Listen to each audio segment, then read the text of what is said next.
What's the difference between residential and non-residential stamp duty? In short, in the right situation, quite a lot of money. Whereas residential stamp duty has a rate of 0 up to £250,000, and then between 250 and 925 it's 5%, then up to 1.5 million it's 10%, then over 1.5 million it's 12%, plus a 3% stamp duty surcharge if the property is not your primary home.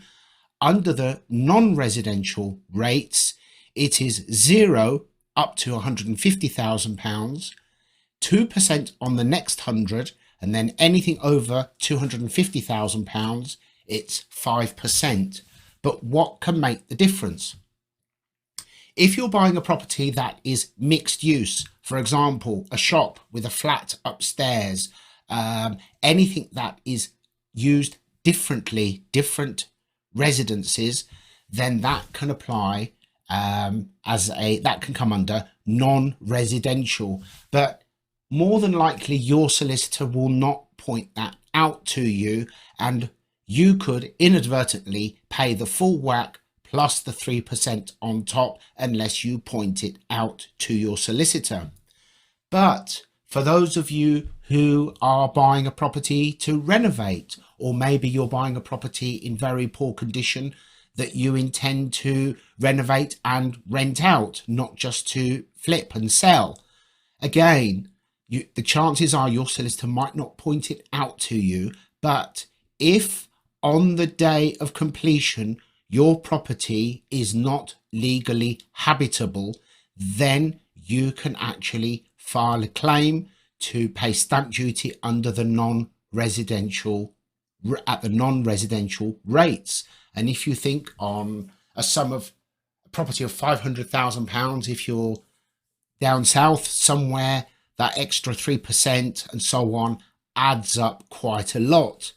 The government, in their wisdom, use this little loophole to help their friends, because if you are buying 6 or more properties in one transaction, then you can have the stamp duty calculated at the non-residential rate.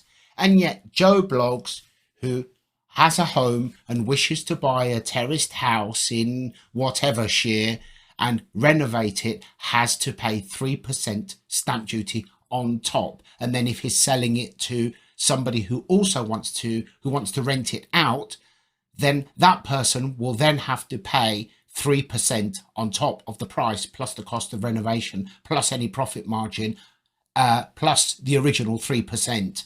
So you can see how it can add up. But what qualifies a property as non-habitable? Basically, if there is no facility for water to wash up or to shower, so if there is no kitchen sink, if there is no bath, for example, that will qualify the property as being unfit to live in. But to be safe, because surprise, surprise, believe it or not, the disciples of the Chancellor do argue, because they don't like it if they miss out on an opportunity to grab your money.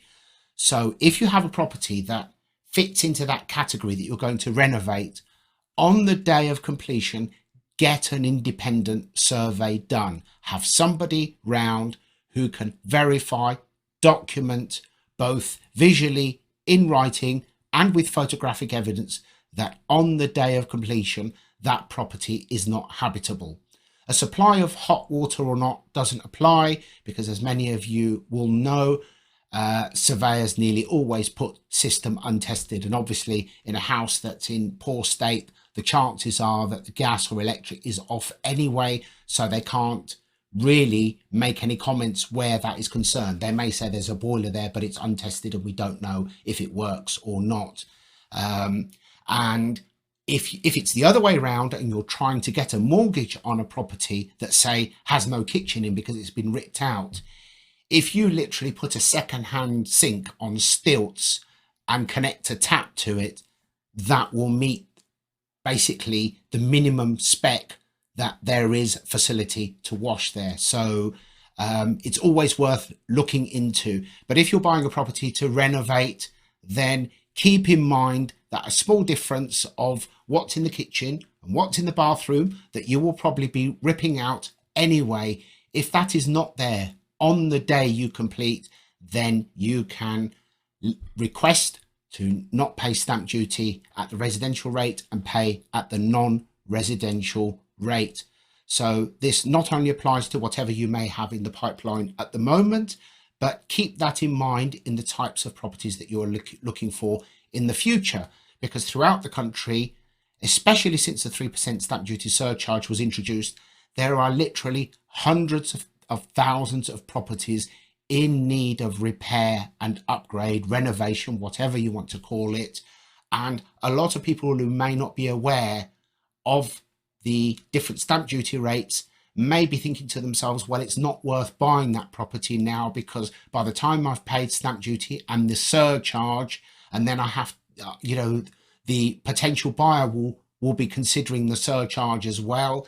The margin becomes too big and I won't achieve that margin. So keep that in mind. And if you do have your eye on a property, weigh it up whether it will fit into habitable or non-habitable on the day of completion. Not when you apply for the mortgage, not when you exchange, but actually on the day you complete. I hope that helps. And if you have any questions about anything to do with property, as always, feel free to contact me anytime, and I'll see you in the next video.